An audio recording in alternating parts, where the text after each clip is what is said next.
Hello, Andrew. Hello, how lovely to be with you. Lovely to be with you too. I'm very excited about this conversation because there couldn't be any better timing for this. Oh God, Carolyn, no. Carolyn Mace speaks so highly of you, and as I was interviewing her in Chicago, she said, "If you're ever in Chicago, you have to interview Andrew." And unfortunately, this didn't happen. And now here you are in Chicago. I'm on Big Island in Hawaii, and we're having this Well, you're always amazing. welcome back. Come back. Yes. So you wrote over 30 books, and you're definitely a very active sacred activist around the world Yes. and teaching and sharing your wisdom. And you had an amazing experience very young in India. And I'm so excited about all the wonderful things you're going to share with us today, particularly related to what's the current events and solutions that you offer to this turmoil that is happening and all those movements of revolution, of evolution, of shaking the whole financial system, Yes. the whole economy is shaking. So how are you seeing the situation right now before we get into the solution aspect? Well, I think that for a long time the situation has been extremely depressing because on the one hand, the world crisis has got more and more and more dramatic, environmentally, politically, in terms of the poor, in terms of the oceans being hopelessly polluted, and in terms of people being paralyzed and in total denial. But recently, with Occupy Wall Street, we've had an explosion all over the world of real outrage, real protest, and real courage. So I think there is an amazing opportunity now, right now, to start doing something about the many profound problems that threaten our survival. And so tell us about some of those proposals and tell us how the vision came to you, actually, first of Of all. sacred activism. Yes. Well, sacred activism is a term that I myself coined.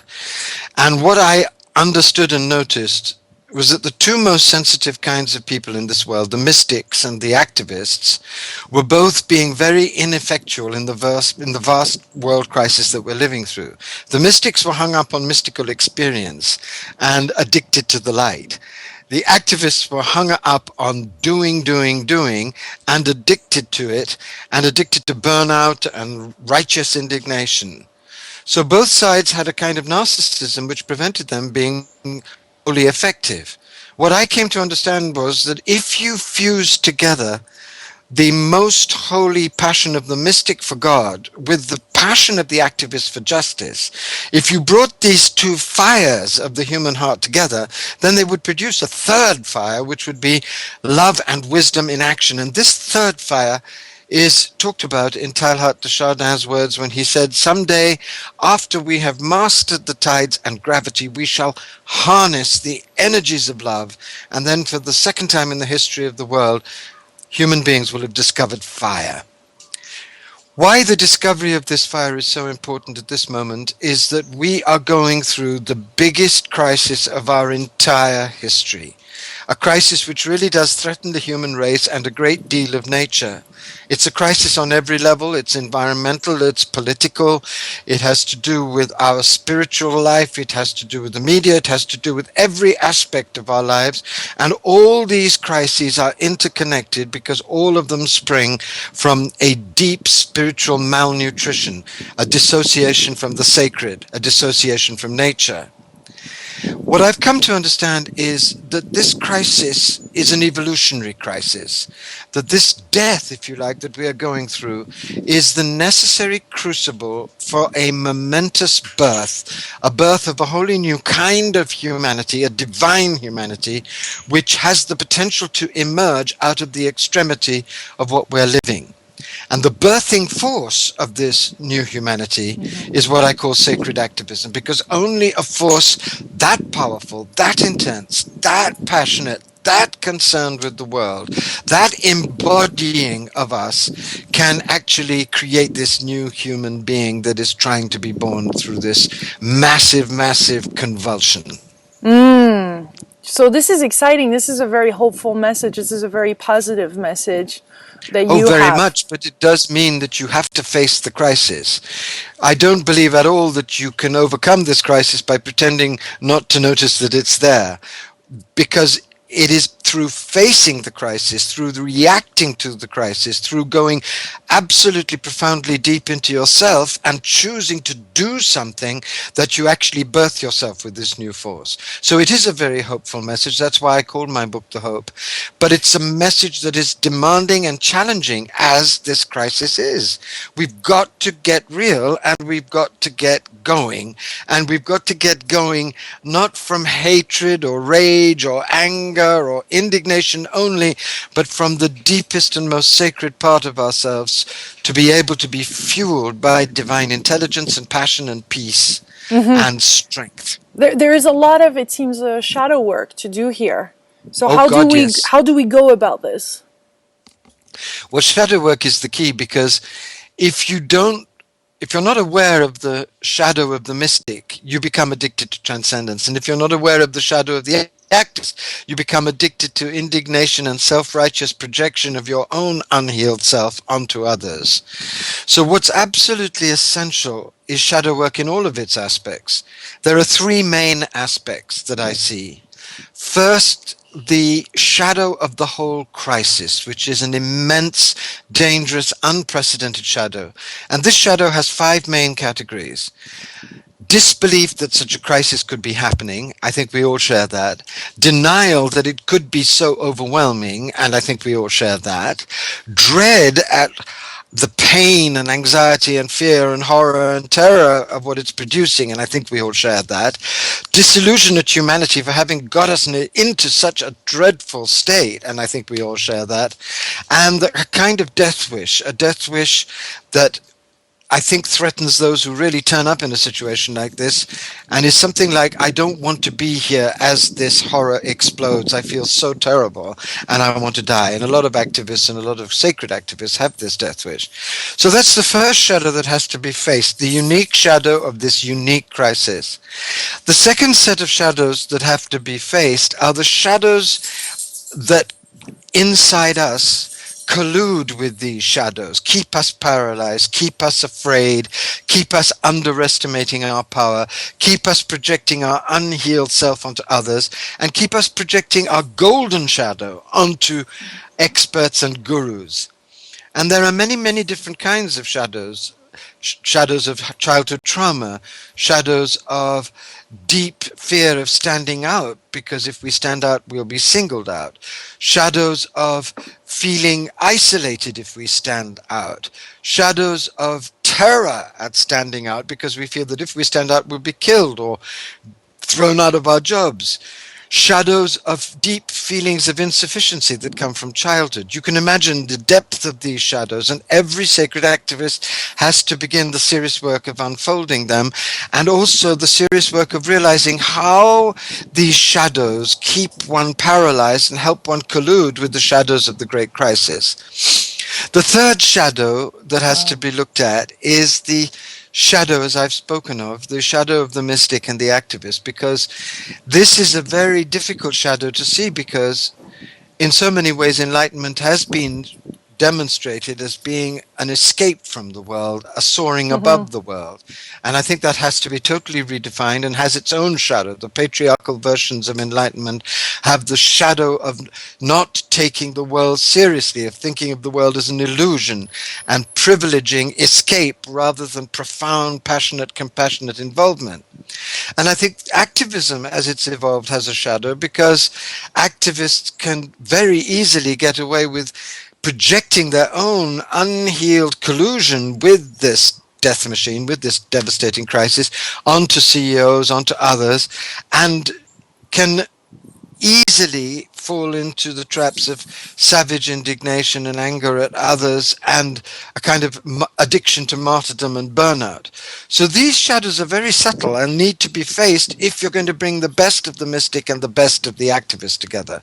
But if you face the communal shadow, if you face the personal shadows that help you collude with the communal shadow, and if, as you decide to be a sacred activist, you start to face both the shadow of the mystic and the shadow of the activist, well, then you've got a fighting chance to be a warrior of love.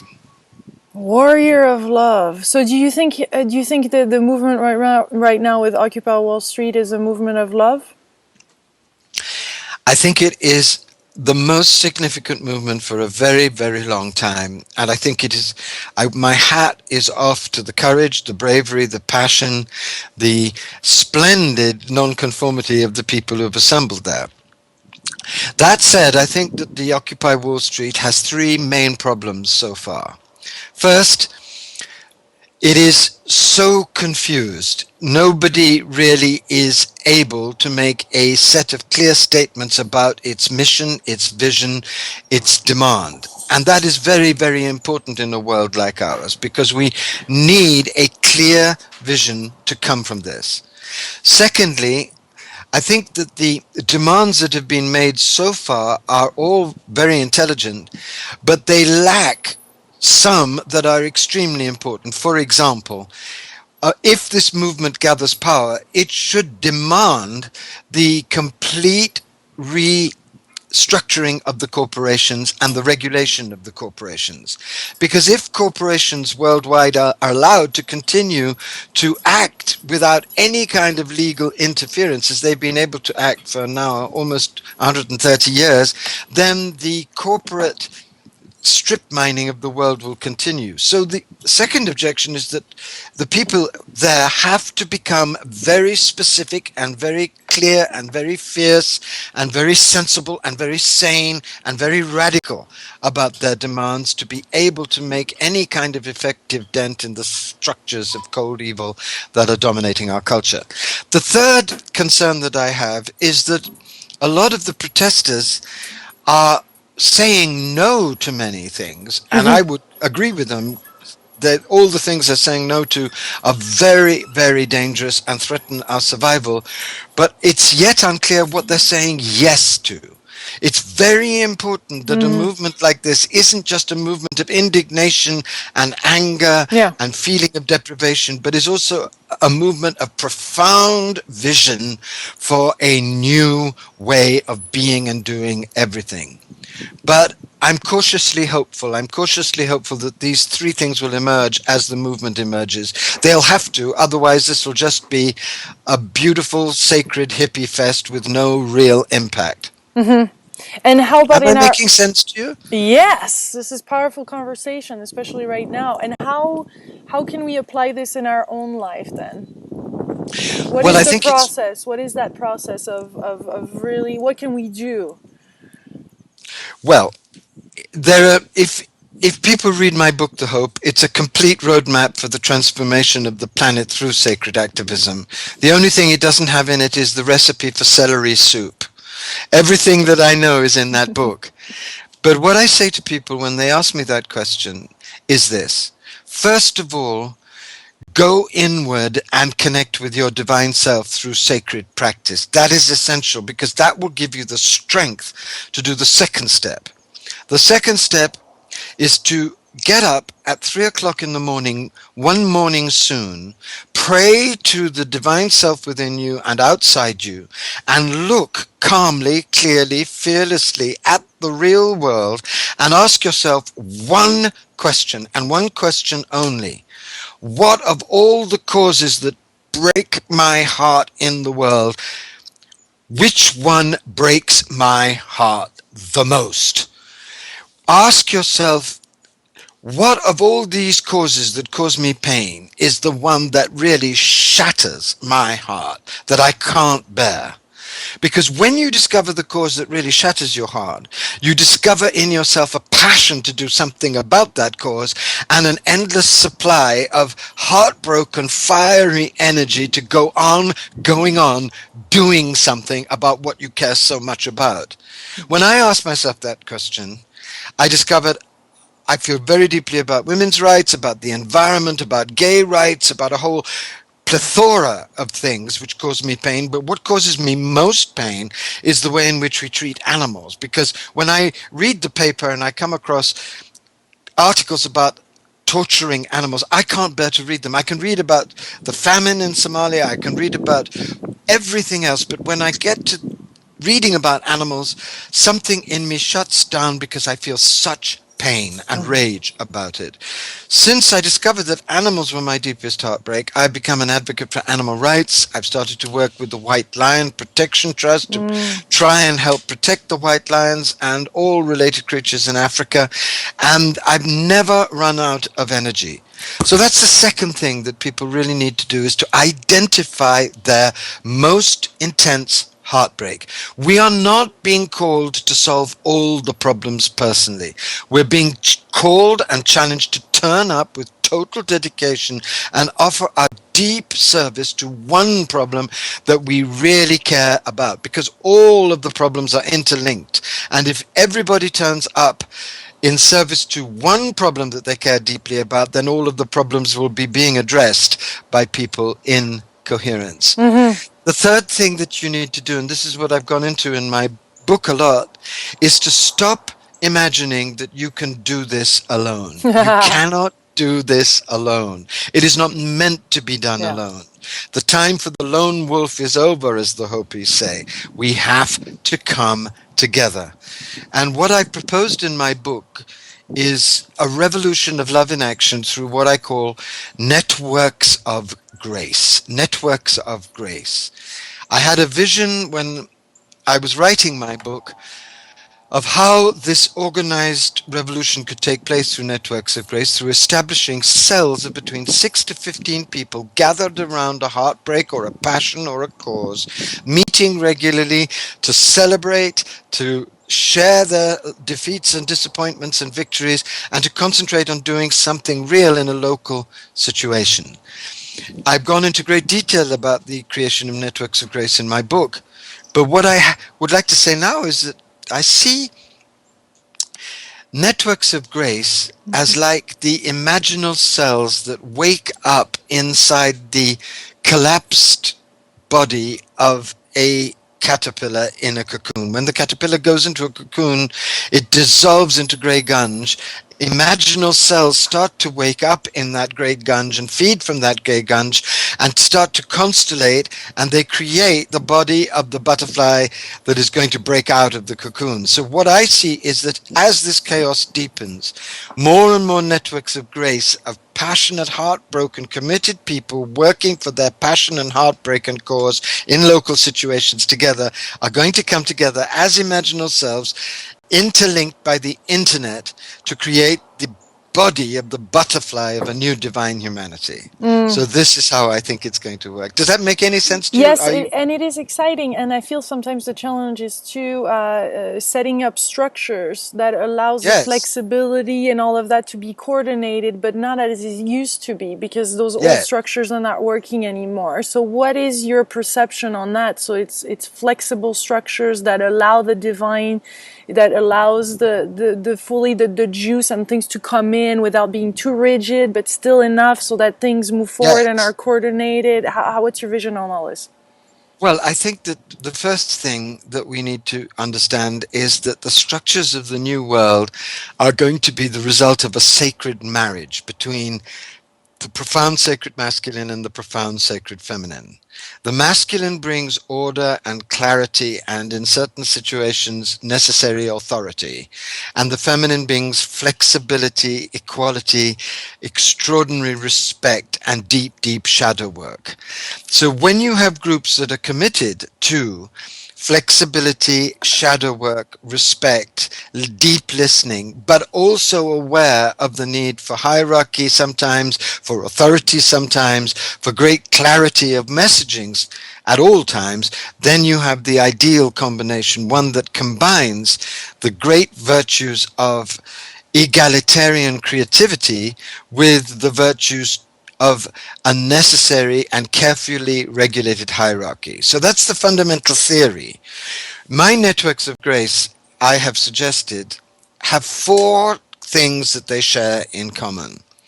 First, they celebrate together. I think it's very important that all of this is done from joy and renewed joy, because joy renews.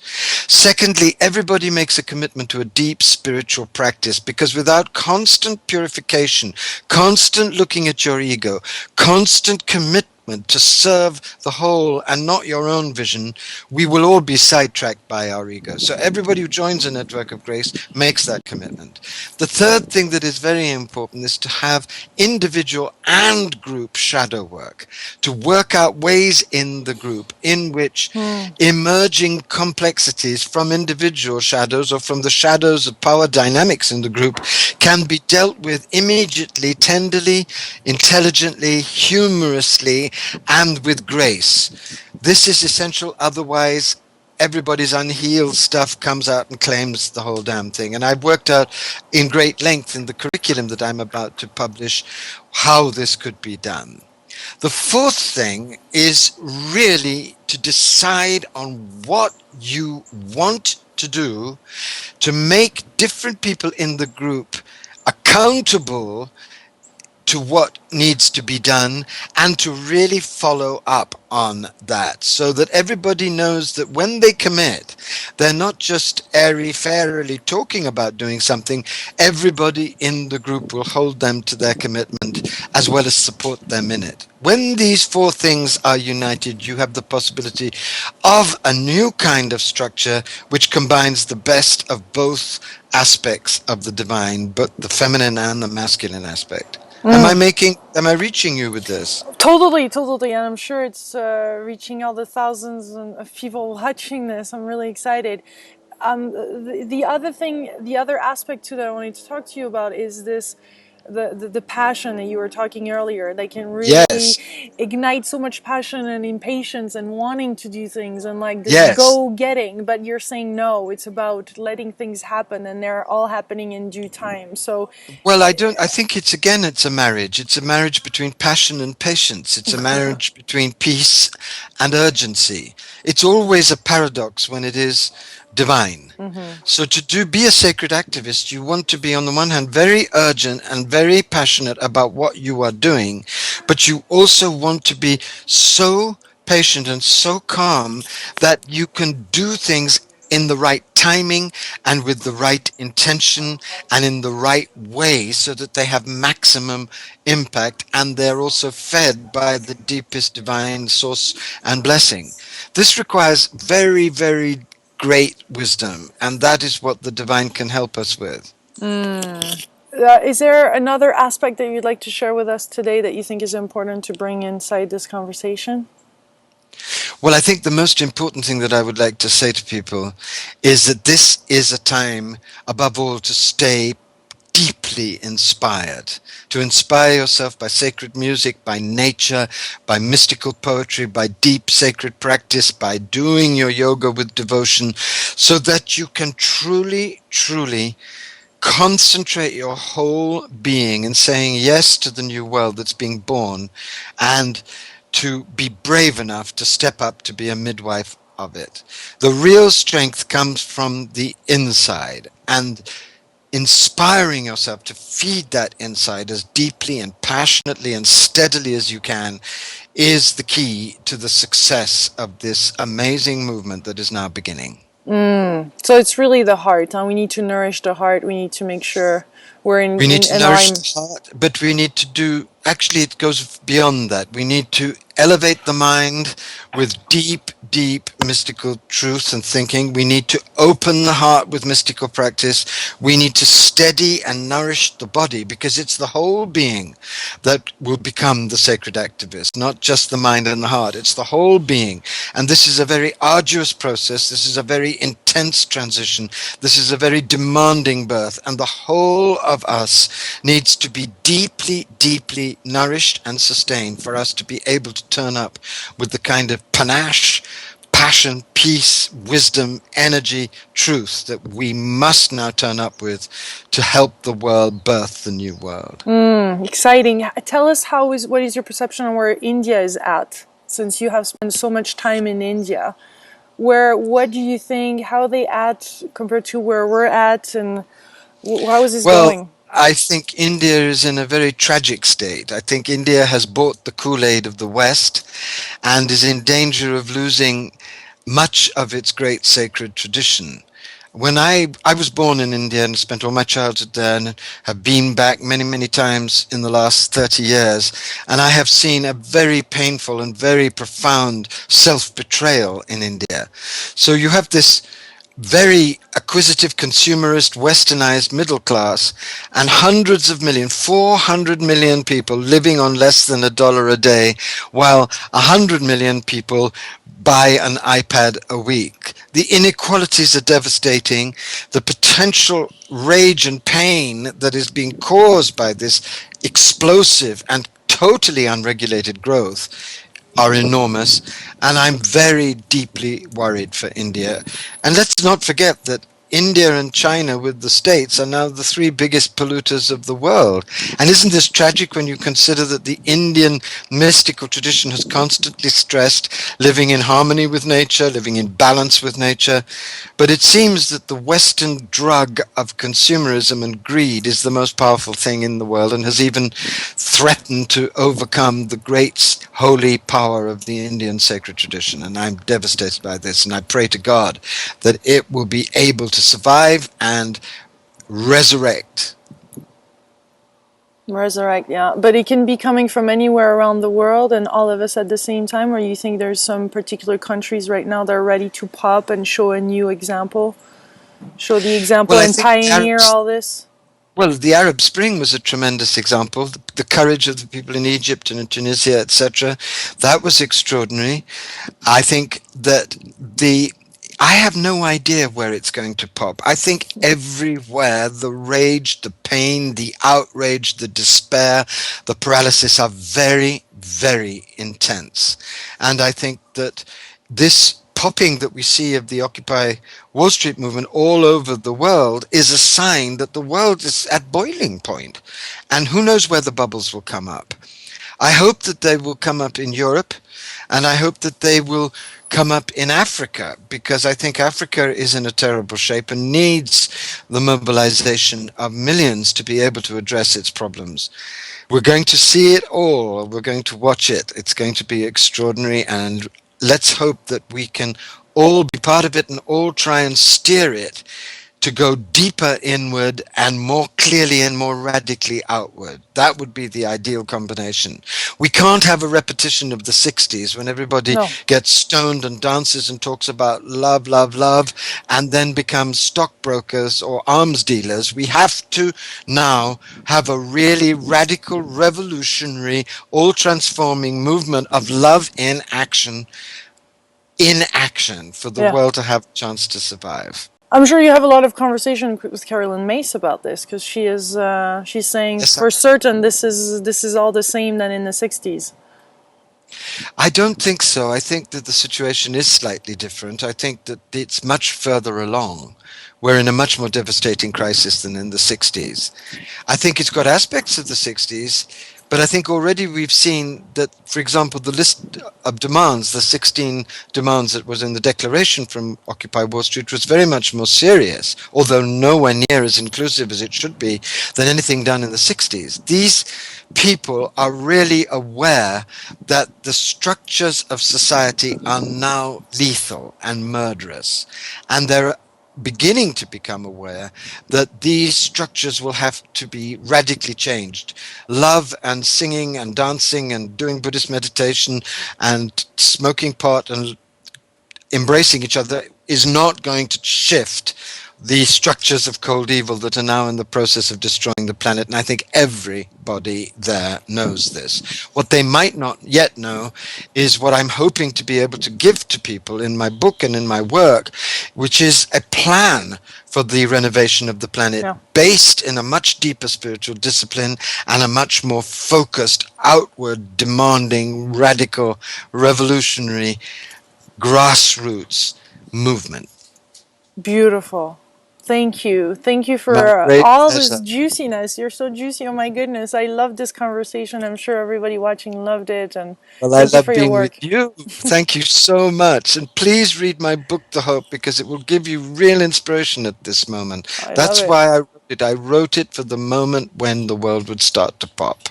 Yes, I have it. I love it. It's in France. I cherish it. Thank you. And let's do it in French now.